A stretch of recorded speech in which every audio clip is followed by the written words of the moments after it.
Go make that money, money, money, your money, money, money. Hi, everyone. Thanks for tuning in to listen to this podcast on budgeting. My name's Abby. And I'm Shay. At the end of this podcast, we will have covered the benefits of budgeting, how to develop a personalized budget that works for you as a student, and a few strategies which can help you stick to your budget in the long run. However, full disclaimer, believe it or not, we are not certified financial advisors. We're learning too and excited to be on this journey with you. So let's get to it. So to start off, let's talk about what budgeting actually is.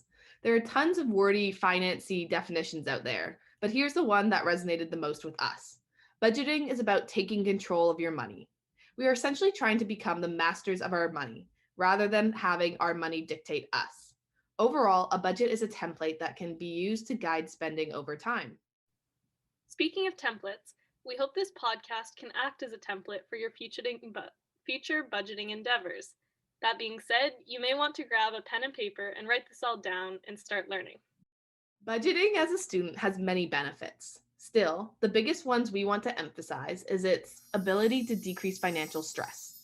Budgeting leads to the management of our spending and saving in a way that is transparent.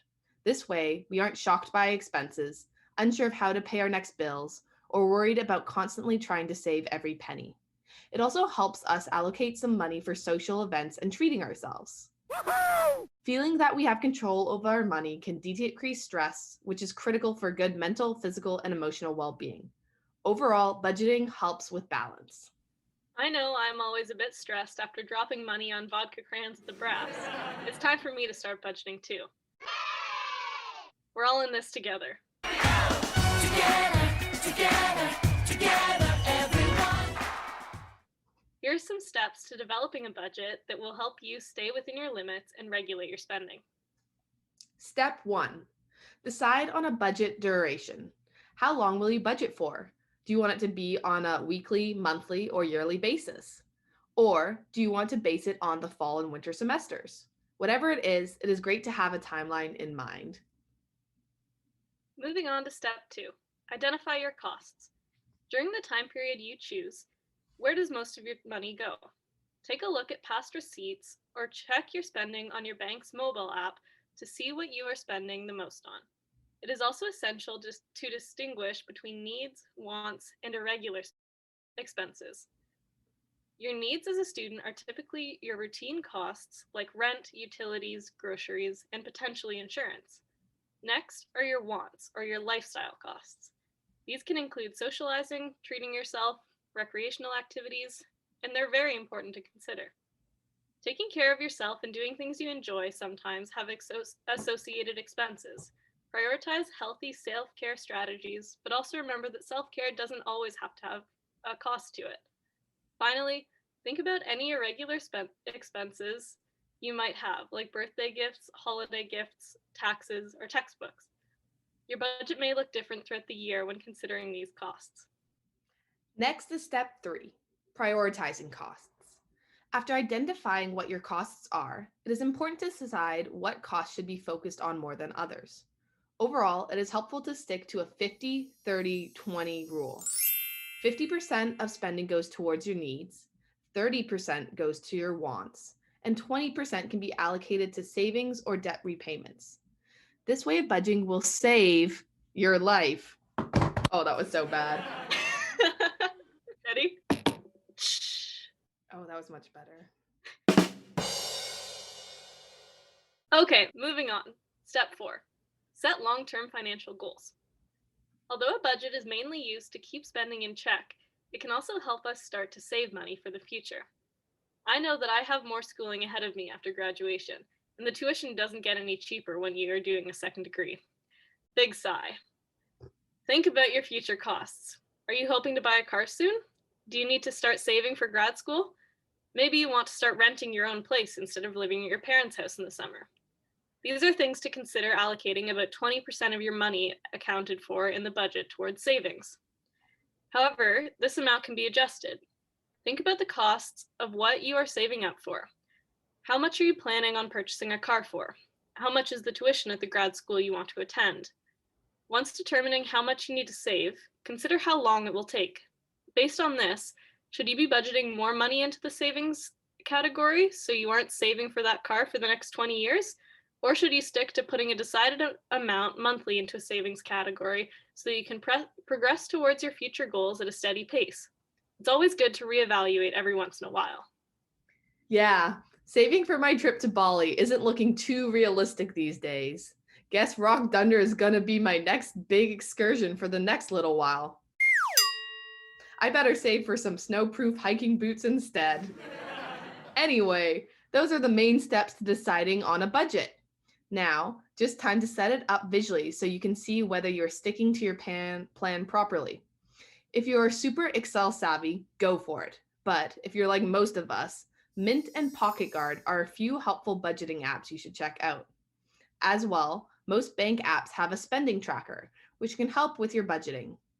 There's also a budgeting template that you can find on the Queen's Office of the University Registrar by going from the home page to the financial aid to the student financial advising page, where it is housed as a student financial planner.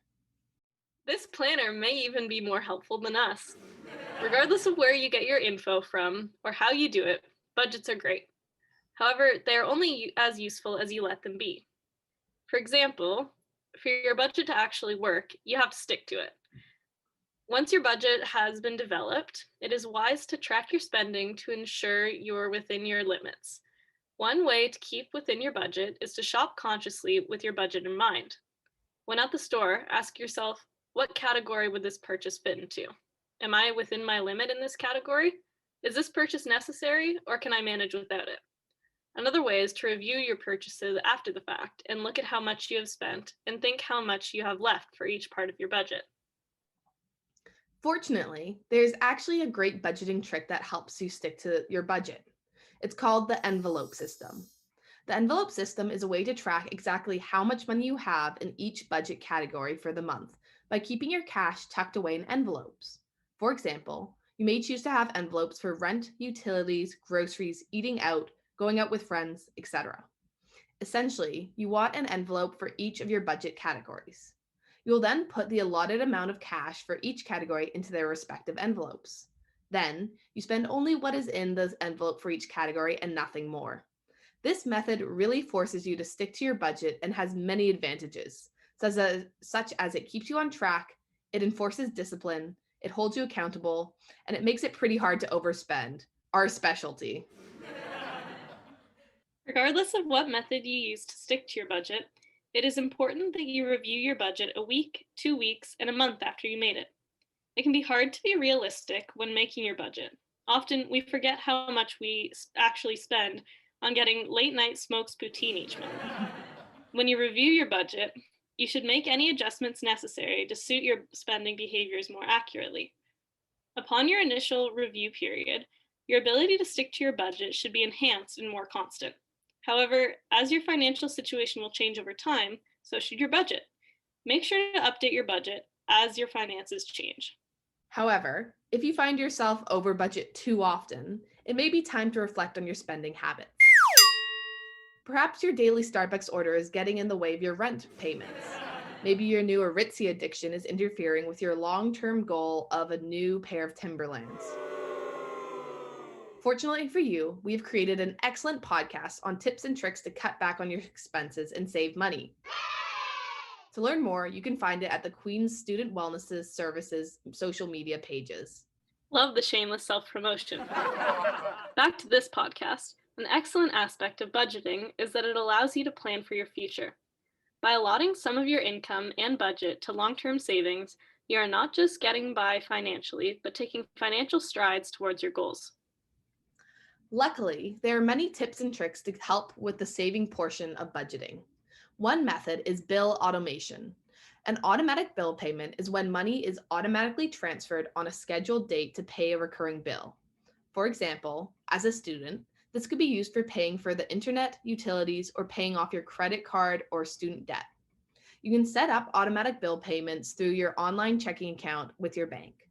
There are many advantages of automatic bill payments, such as the ease of automated payment, not having to remember or take the time to make these payments.